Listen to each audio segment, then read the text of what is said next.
Thanks everyone for joining. Just going to head to. We're looking forward to hearing from our speakers today for our steering towards safer vehicles. So thank you all for joining us. My name's Catherine Collier. I'm the manager at METEC Driver Training and the deputy chair of the Victorian chapter. And I'm joined by Chris Harrison, the chair of the Victorian chapter. So on behalf of all of us here, we'd like to welcome you to this lunchbox chat. First of all, we would like to acknowledge and pay our respects to the many First Nations of Australia who continue to be the sovereign custodians of their countries and the sovereignty of the Maori in New Zealand. We acknowledge the ongoing traditional custodians of the lands on which we live, work and learn, and pay our respects to elders who have passed on the legacy of knowledge and culture to the future generations. May this sharing of knowledge through Maturanga Maori and Aboriginal and Torres Strait Islander ways of knowing, being and doing guide you with wisdom and courage as it enhances our collective futures. Today we will have three speakers. Our first speaker is John Ryan from ANCAP. We'll ask that you keep your mics on mute and that you pop your questions in the chat. If we have time for you to ask your question in person, we will let you know. Otherwise, just pop your questions in the chat and we will get to them towards the end of the presentation. So first of all, I would like to introduce John Ryan, our first speaker. And John is... Sorry, I'm flicking between a lot of different screens here. Sorry, John is the Director of Policy at ANCAP and is based in Canberra, and he has an excellent presentation to share with us today. I won't go into his full bio, but he obviously has a wealth of knowledge and experience in this area. So thank you, John. And he's just started screen sharing, so I will pass it to John. Thanks, Catherine. I hope everyone can see the screen. This is a longer presentation that I'll try and be brief, noting that there's a few other people after me. You might have seen in the media, I might not have seen in the media, but on Friday, ANCAP released our large utilities ADAS safety comparison.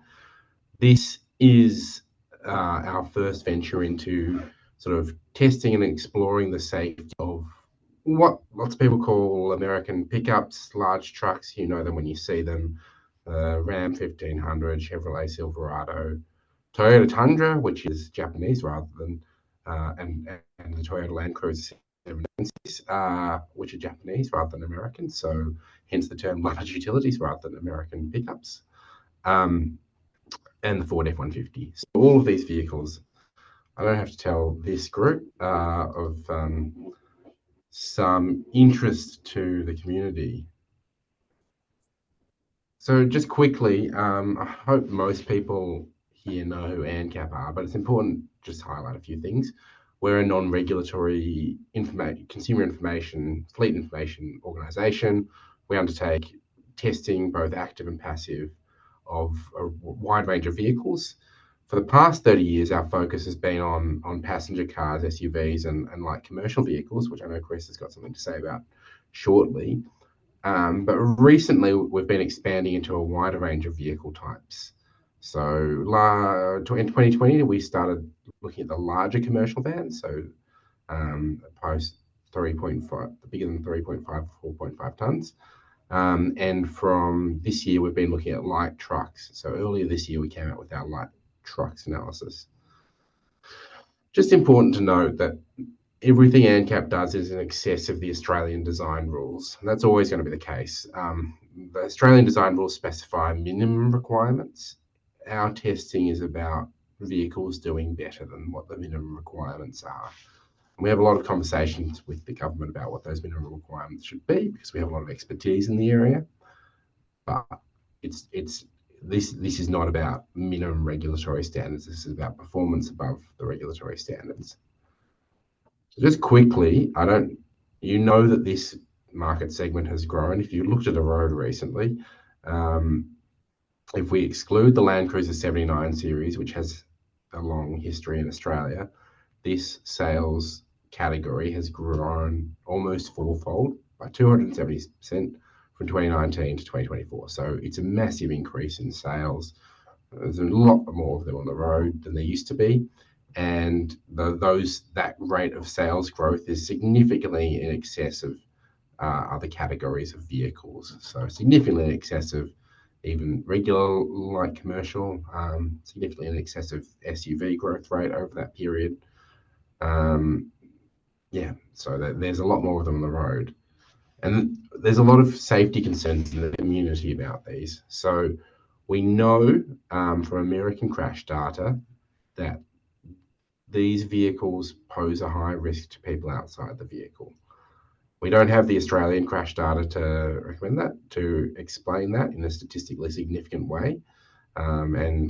We've all heard a lot about the vagaries of Australian crash data. But building on that American crash data, you see this category here, this red box, that's the category of vehicles we're looking at. And so the fatality rate inside the other vehicle in two vehicle crashes involving these types of vehicles is much higher than the average. There's other American data indicating a greater risk of injury to pedestrians. I will note, importantly, that this data is based on the American fleet. America's had these vehicles in large numbers for a lot longer than we have. And that means that many of these vehicles on the road that are in that weight category are not modern vehicles with the modern safety features that we would like to see in them. So that's just a note of caution when drawing direct comparisons between America and here. So what have we done? So ANCAP has gone out. We've tested the active collision avoidance safety systems, or the ADAS systems on vehicles. This wasn't a crash testing program. Noting from my previous slide that the key community concern with these vehicles is not so much the occupants. Not that we're not concerned about occupants, but the key concern from the community is around the impact on other road users. So crash avoidance is very important in that consideration, because that's testing the ability of these vehicles to avoid a collision through a range of different safety systems. What do we cover? Again, all ANCAP testing is covered by a consistent framework, a protocol that sets out exactly how we're going to score them. We covered car-to-car AEB, car-to-pedestrian AEB, car-to-cyclist AEB, car-to-motorcyclist AEB, lane support systems, occupant status monitoring, and speed assistance systems.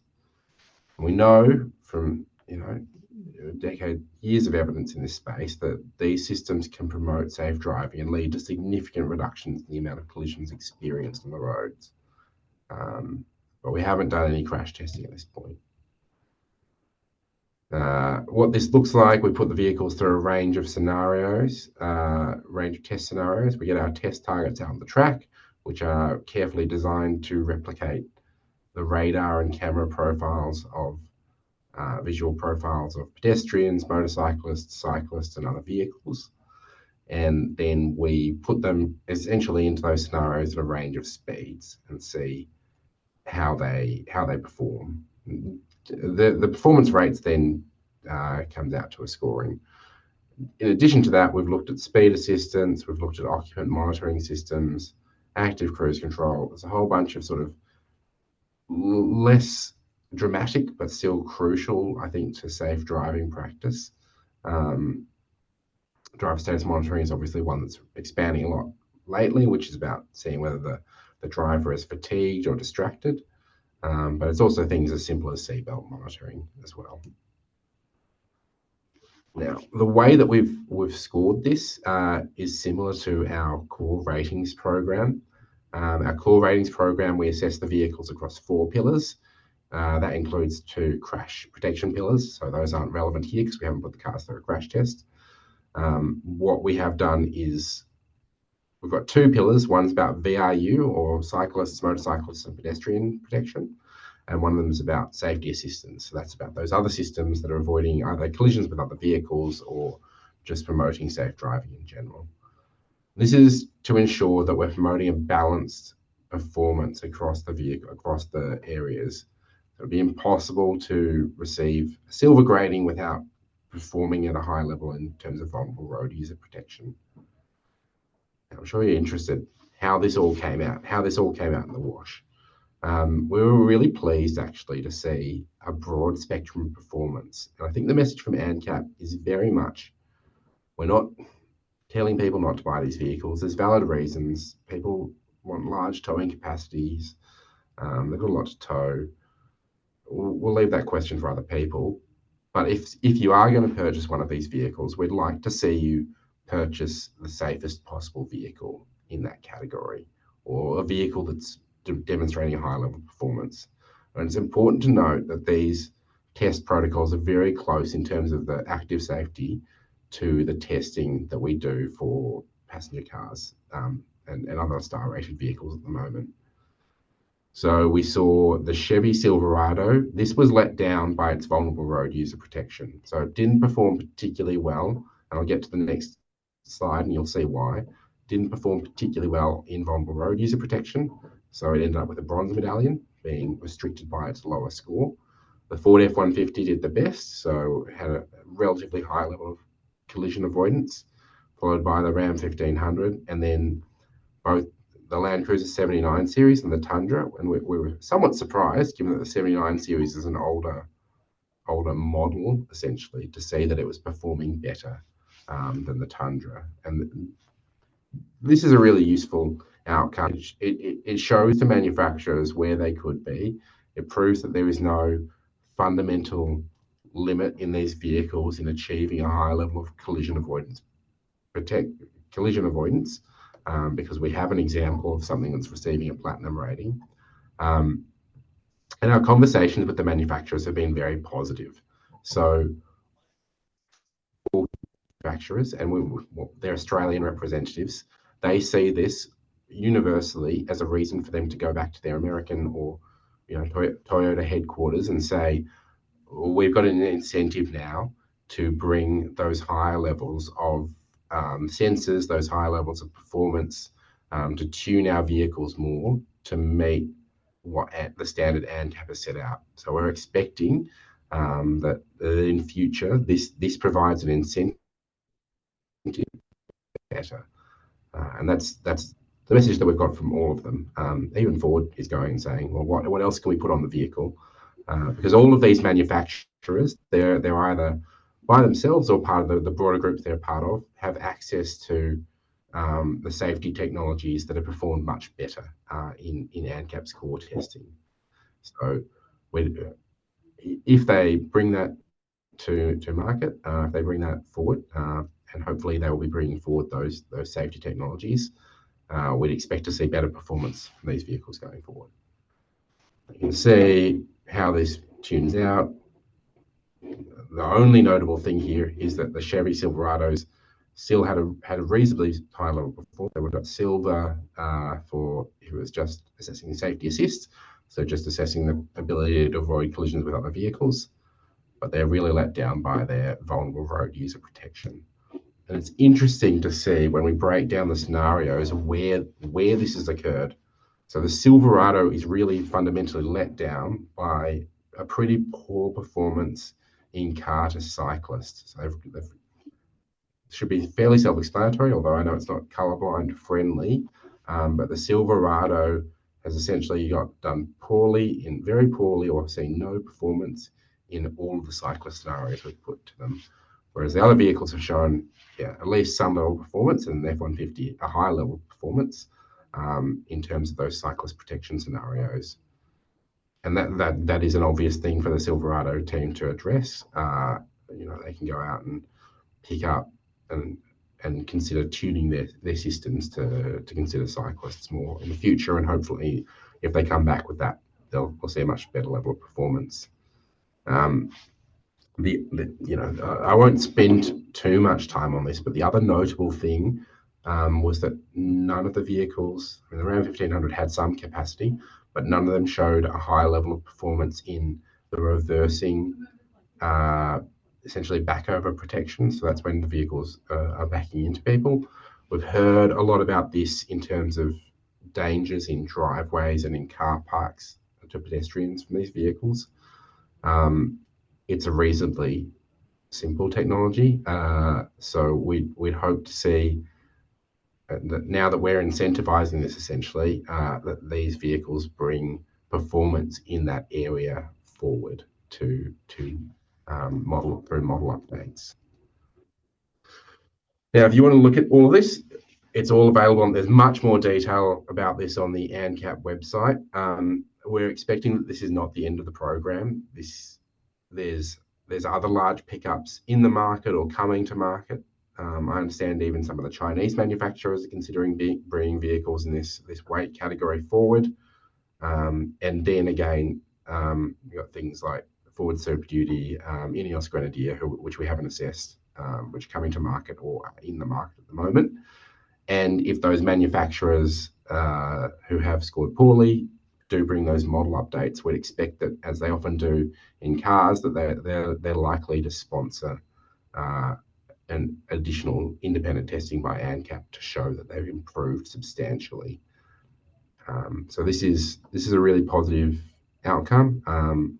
We've shown that there is the capacity for performance in collision avoidance in these vehicle category. Again, we haven't gone to the crash outcomes because this is not about crash outcomes. It's about avoiding crashes in the first place.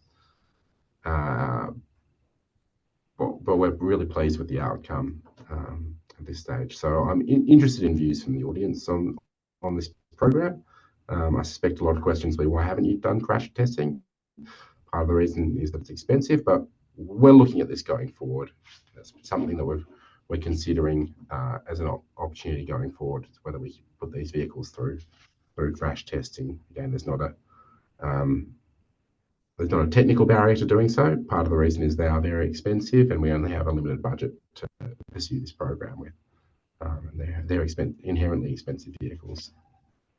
Fantastic. Thank you so much, John. That's a great presentation, and encourage everyone to get to the ANCAP website to look at everything in more detail. And as I mentioned earlier, if you pop your questions into the chat, we will get to them at the end of the session. Our next speaker is Chris Jurewicz. So Chris is our secretary from the Victorian ACRS chapter.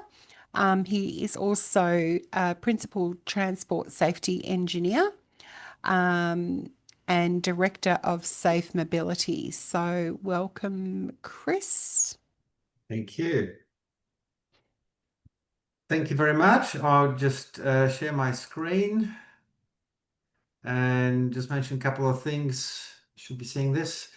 So Safe Mobility, we're based in Melbourne and supporting transport agencies in eliminating death and serious injury on our roads by 2050.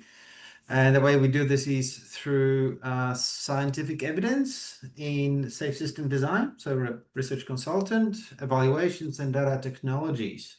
That's a little blurb. Today, I'm talking about something that I was very fortunate to do toward the end of my stint at TEC with great support of my TEC colleagues. Only a few short years away, and it's looking at light commercial vehicles and the effects of ANCAP star rating on safety of the occupants. So very, very topical, related to what John was talking about. This is about people working on roads who use commercial vehicles to earn a living. And I'm extra passionate because my daughter is becoming an electrician, and she's shortly to get a P's and start driving a van. So I'm very interested in this, and I hope this will inform you guys. So what we were doing was a bit of data analysis. TSC's got a fabulous data set based on injuries as a social insurer. We were able to cover vans, people movers, dual and single cab utes, as you see on a picture. Well, what we found that not all LCVs, like commercial vehicles, were created equally safe. And so we're able to get this large data set from TEC's data sources, like something over 5,500 light commercial vehicles. So these are people who've crashed, all right? So this is crash data. 7,500 vehicle occupants, and the vehicles were covered at that time between 2001 2019. It was a pretty long period of time, lots of data.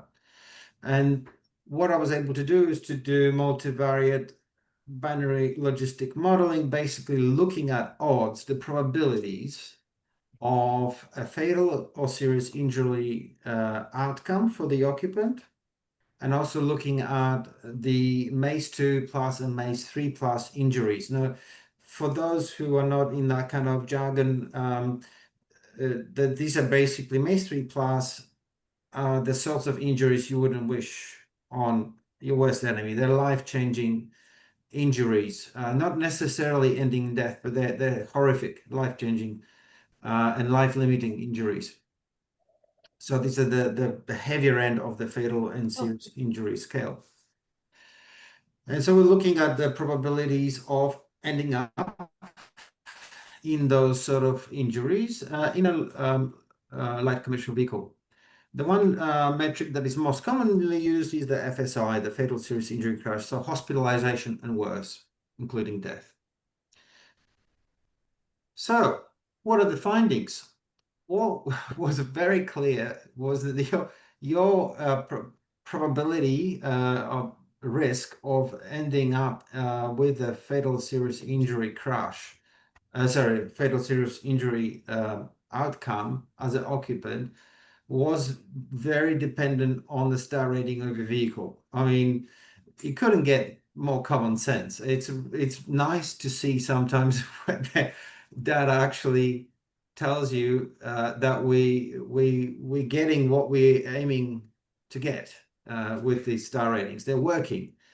Or they're not working if you end up with a unsafe vehicle. So 1 and 2 star rated LCVs were something in order of about 2.5 times more likely to walk away with a fatal serious injury. Over 3 times more likely to walk away, well, you wouldn't walk away with a MACE3 injury than if you were in a 5-star vehicle. So it's a huge increase in personal risk to the occupant if they are forced or have to or do end up driving these low-starred vehicles. And these results were solid, they were statistically significant. We found that the risk was very much crash dependent, so not all crashes are the same. On a lower scale, if someone hit a pedestrian, their own risk of FSI outcome was very low. And that's the blue line that you see on this chart. On the other end of the spectrum is the run-off-road crashing. So this is we're sort of reaching up to 30% risk of a fatal serious injury in a low-star vehicle. And then you have head-on and intersection crashes in between. And this is a typical kind of gradation of occupant severities by crash type. So that's nothing new here, but the relationship is quite strong, again, with the star ratings. We found that age played a significant role. So we adjusted for other risk factors. This is what you do in good science. This result here is for a 40-year-old male. But yeah, the older the occupant, the higher the risk of a serious injury. And unfortunately, the risks were higher for females than for males. And again, this reflects what we find in this sort of data from any kind of study. Most international studies also show similar results. I was able to split out vans and did some less robust analysis with less data, but the same trend happened. So the 1 and 2 star vehicles were 1.5, 1.6 times more likely to result in a occupant FSI than a 4 or 5 star vehicle. So, you know, the same sort of relationship exists, just slightly different numbers. So, of course, any research has limitations, so we need to state them clearly. No light trucks were included. These are the smallest kind of boxy little trucks. They were just not ANCAP tested in that data set. I don't know if they are currently, but back then they weren't. So we didn't control for the model of the vehicle. Again, John was talking about this behemoths that we get. We didn't control for any of that. It will have definitely have a impact on the risk. And also the original star ratings that we found in the data set, that were used. Now, it's very important to remember that something that was 5 stars in 10 years ago, it just wouldn't be 5 stars today. That's a significant limitation. So in fact, this result would point to today's 5-star vehicles being even safer than what we've shown, and the 1 and 2 star vehicles being relatively less safe. So I think it's something to remember. Okay, so conclusion is pretty straightforward. Effect of low ANCAP star ratings on light commercial vehicles was very significant. It's horrific. We should really discourage through education and marketing, sale, purchasing of these low star vehicles, especially for professional fleets. And yeah, basically that's how employers should look after the safety of people working on roads, is to get them a safe car. That's my conclusion from it. And that's the last of the presentation. Terrific. Thank you, Chris. Again, if you can pop your questions in the chat, we will get to them at the end of our last presenter, who is coming up now. And that is Merna Alqas Elyas from TAC. I hope I pronounced your name correctly. Merna, she's the project coordinator at TAC, and she is going to present about a project that she's working on. Awesome. Go ahead, Merna. Thanks, Catherine. Hi, everyone. My name is Merna from the TAC, and I am a project coordinator in the road user safety team. Today I am presenting on a project that we are currently developing, which is a website called My First Car. I'm very happy to be presenting on this because we are actually on a set right now. We're shooting some of the videos that will be included on this website. So it's an exciting week for us, and just apologies if there's any background noise. There's a lot going on at the moment, but and yeah, just to let you know, I've kept the slides quite high level. Just wanted to fit in the 5-minute mark, but yep. Let's get started. So just a bit of project background and why we wanted to do this website. So young drivers continue to be overrepresented in the lives lost on Victorian roads. So we are developing this critical resource to engage young people and their families before purchasing their first car. So we already have our existing How Safe Is Your Car website, which serves as a very valuable platform that offers crucial vehicle safety ratings through ANCAP and used car safety ratings. However, we thought it's important to expand on this by creating an initiative and a very comprehensive resource for first car buyers and their families, which is called My First Car. So just to reiterate what I just talked about, like the difference between House Safe's Your Car and My First Car. So House Safe has a specific mission of providing users the relevant information that they need to step into the safest vehicle that meets what they are looking for. However, in comparison with My First Car, it does have a much broader remit. So it's more focused on providing engaging and practical resources. So we do have a lot of engaging tools on the website that we are building, such as cost calculators, cost comparison, different quizzes that young people can take that supports the research, evaluation, and really focusing on the eventual purchase of the safest possible car for them. So if I go into the next slide, I just wanted to include this just to give a broad overview of some of the content that will be included on this website. So we don't have just written content, there's a lot of video elements that will be included as well as interactive tools. So, for example, we will have a few pages on car buying one-on-one. So things like exploring your options. So that's really focused on the eventual purchase, or even for young people to consider whether they need a car in the first place. So things around exploring the transport options. So should they consider alternative transportation like active transport, public transport, things about responsibilities of owning a car. So that's where the cost calculator really comes in, the cost comparison graphs that we will have there. So for young people to really know that the responsibilities that come with purchasing a car. So it's not just the upfront cost that they pay, it's more about the long-term costs that are associated with buying a car, which young people might not always know about. So we have a lot of content on that. Also things about how to stay safe on the roads. At the same time, we have a lot on vehicle search. So browsing different vehicles, and there will be like vehicle cards included that shows safe and unsafe vehicles, the different safety features, and what to look for. We also have things on there such as environmental ratings and impact. Next, we have quite comprehensive information on budgeting and finance. So how to set a budget, how much do you actually need to buy a safe car, how to take out a loan, for example. So as you can see from the information, it's not just, I guess, vehicle safety focus.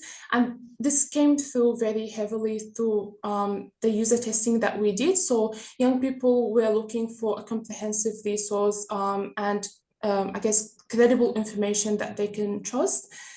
And then lastly, we have a section specifically on inspecting and buying a vehicle. So should they go to a dealer or buy a car privately? What are the pros and cons associated with that?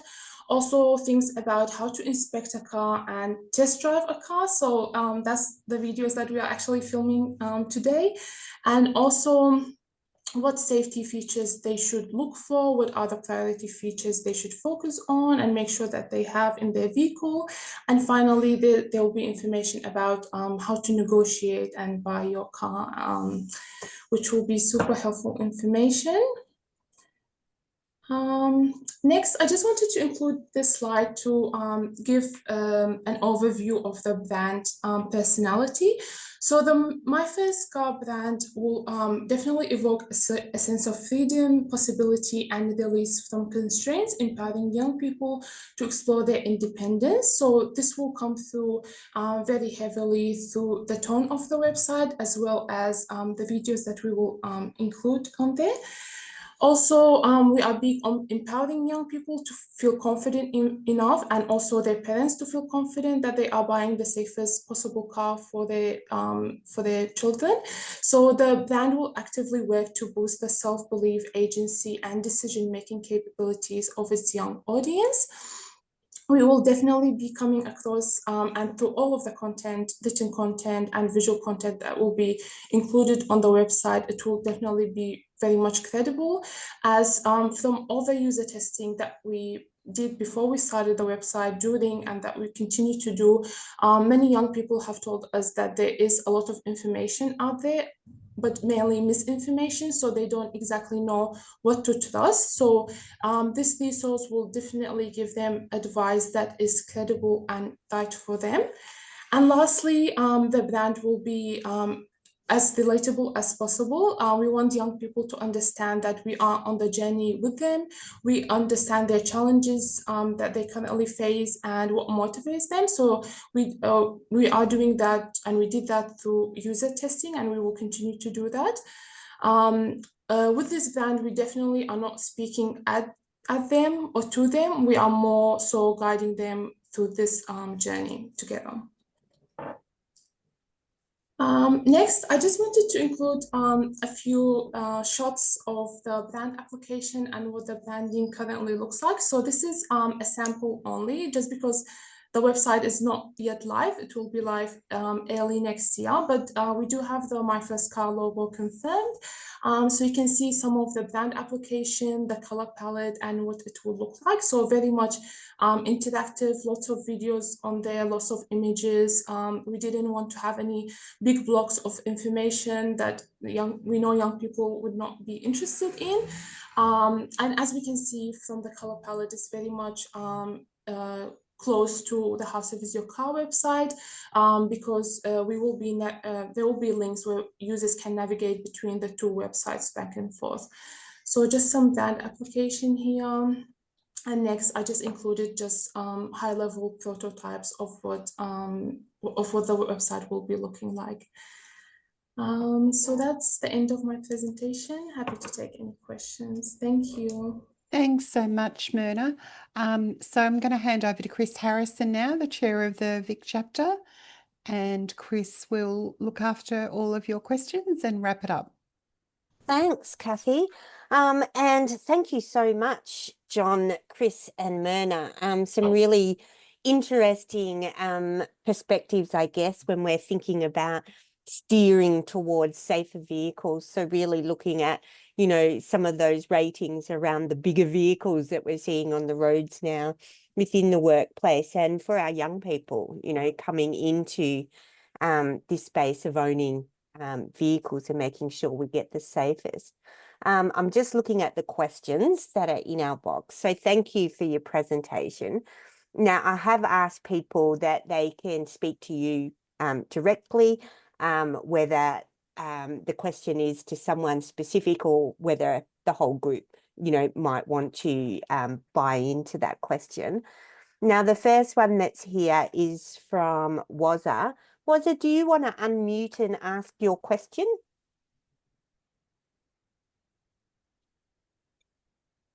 Yep. Can you hear me now? Yes. Yep. Yep. Just I was wondering how Chris, if he was able to make an allowance for differences in exposure. Was it just sort of on the raw crash data, or was there some exposure data that was behind that could be related to and stratified, a way of stratifying the results? Sure. Look, this was a severity analysis on existing crashes that happened. So no exposure. There are other models that I've developed for other purposes that certainly do that. It's not a big problem. Speed zone wasn't included in here, but it could be, as if there was an interest in that. Again, there are many models like that. You can sort of calculate your risk of FSI or MAIS 3+, depending where you crash, you know, what speed zone. But that sort of wasn't the point. The point was the vehicle. So we're focused on that. Important thing was that ANCAP rating was a very strong variable. Like it was, you know, coming up strong in the data set. So that's why, you know, it's easy to do. Yep. Thanks. Okay, thanks. Thank you. I'm looking at the next one from Phil. Phil, are you able to ask your question? Yeah, thank you. Hey Chris, really appreciate the analysis and the insights you're drawing from those. I might have missed it. Did you say it was going to be published? And do you think it'll be something that's repeated every 3, 4, 5 years so that we can see how, as the vehicle fleet changes, what's happening? I'm not sure.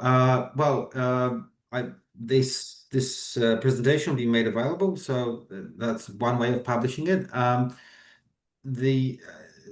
This was it's interesting. There is a bit of a story to this, which I won't go into details. But TEC takes initiative on to educate and communicate these things, and they should speak to that. I no longer work there, but they do take a lot of initiative in educating and pressuring different players to do the right thing. And ANCAP, working with ANCAP as a partner, this analytical exercise was part of something like that. And that the vehicle in question is no longer sold, was sold for a very short time and disappeared. So maybe what they did worked. I don't know if they redo this. I certainly hope so. I'm here. This is the sort of work we do. Happily obliged to do it again. And I would be super interested to see what newer vehicles are doing, and if also there's some analytical improvements that could be done on this to make it even better. So I'm open to that. Yeah, I thought hopefully that addresses the question. Yeah, I can that's add great. Unless John wanted to jump in. a bit more to that. Yeah, absolutely. That's something that we look at how we can do this. It's also something that other researchers have done. Just going back to Waz's question around exposure rates. Not familiar with anything specifically in the light commercial space, but I know Newark has done an exposure rate-based analysis of ANCAP's pedestrian safety outcomes. Which was pretty interesting. The outcome essentially was that ANCAP's pedestrian testing was highly predictive of reduced fatal and serious injury rates when the collision happened in a speed limit zone of 40 kilometers per hour or lower. Above that, significantly less predictive. So when I'm talking about significantly predictive, the difference in chance of being fatally or seriously injured as a pedestrian being hit by what's effectively a 5-star versus a 0 or 1-star car was your 60% chance of an FSI if you're hit by a 0 or 1-star car versus a 10% chance of FSI if hit by a 5-star car. So that's very predictive. That said, the predictivity of that decreases and diminishes as the speed limit increased. We'd expect to see that because ultimately there's a limited amount you can do in terms of vehicle design to reduce pedestrian risk at very high speeds.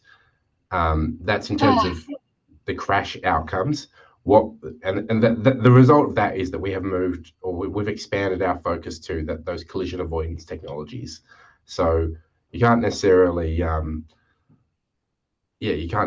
protect people if the crash happens, but you can certainly mitigate the crash or avoid the crash in the first place through active safety systems. So even if the AEB doesn't, pedestrian AEB doesn't stop the collision, it can still slow it down. So it's in those speed areas where the ANCAP pedestrian impact testing is highly predictive. So we've looked at some exposure stuff. We're looking at it more. We're continually building it. I think it'd be really worth us having another look at this exactly what Chris has done, but then trying to build in, to the extent we can, do stuff that's statistically significant, build in the protocol year, because as Chris noted, he's just done it based on the flat rating. We know that a car from 10 years ago is much less safe, even if it had a 5-star rating in 10 years ago, than a vehicle that gets a 5-star rating today. So yeah, something that we'd like to do more of in the future. And I hope to have more to say on that in the future. Cool. Thanks, Chris and John. Just on that, John, were you aware when you talked about Newark, they did some research around those bigger vehicles, the Rams and the ones that you did testings on, about the size being contributing to the unsafeness for pedestrians in particular. Yeah, absolutely. Again, yeah, again, the Newark guys might have more or better crash data than I had access to, than we've had access to, but it's not hard to say that these vehicles, in terms of the crash outcomes, are worse because of their greater mass and size. I mean, you don't need statistics for that. You can determine that from basic physics. So that said, like our research, our project here has been focused on crash avoidance. So I know the Newark study, and I've talked to Stuart about this briefly, was about the actual experience of crashes that did happen. The point of collision avoidance systems is that crashes ideally don't happen in the first place. And so, yeah, there's always, a complexity in considering safety across different categories. Across, when you're considering both active and passive safety, you've got to consider the populations that are being affected. So when you improve passive safety, you're probably still seeing the same number of crashes, but hopefully less injuries from those crashes. When you improve active safety, you're going to see less crashes, but that doesn't necessarily change the injury outcomes of those crashes. Hopefully it does, because we'd expect that even when the AEB doesn't, or the LSS doesn't avoid a collision, it can potentially mitigate the speed at which that collision occurs at. So hopefully we still see improved outcomes from the crashes that do happen, but it's going to be much less of an impact compared to passive safety improvements. Okay, thank you. Did And I anyone would say else want that's to? another note on Chris's analysis, is that Chris's analysis is very good but is 100% based on crashes that did happen, and doesn't consider the crashes that could have happened but didn't happen due to safety features that ANCAP's provided. Okay, thank you. Did you want to add anything to that, Chris, before I move on?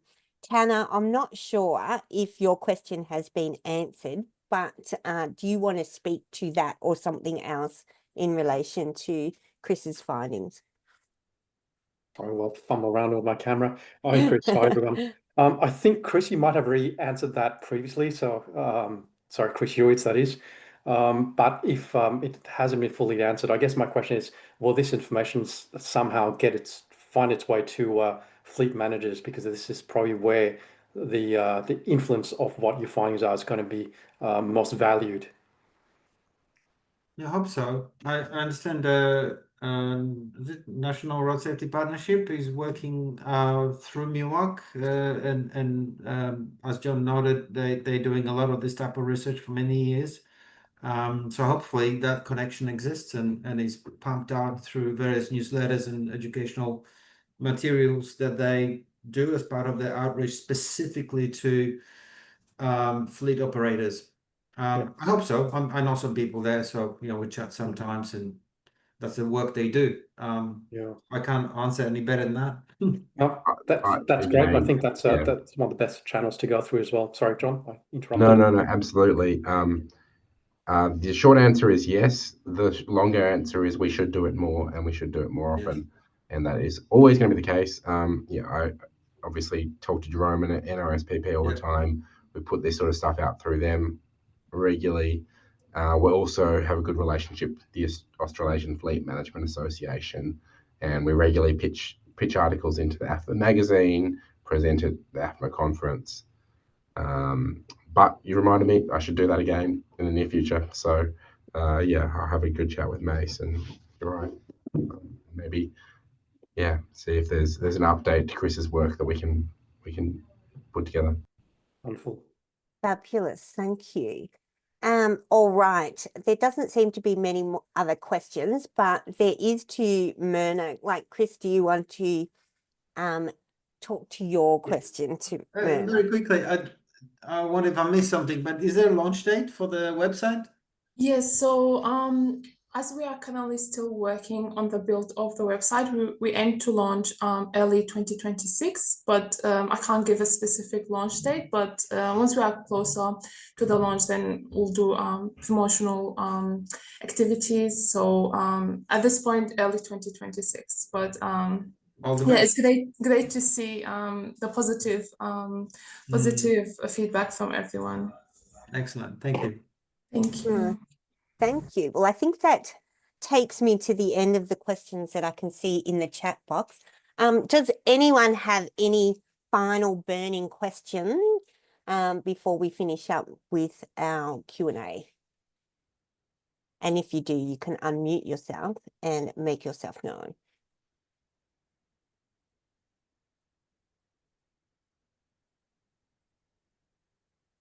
Nope. All right.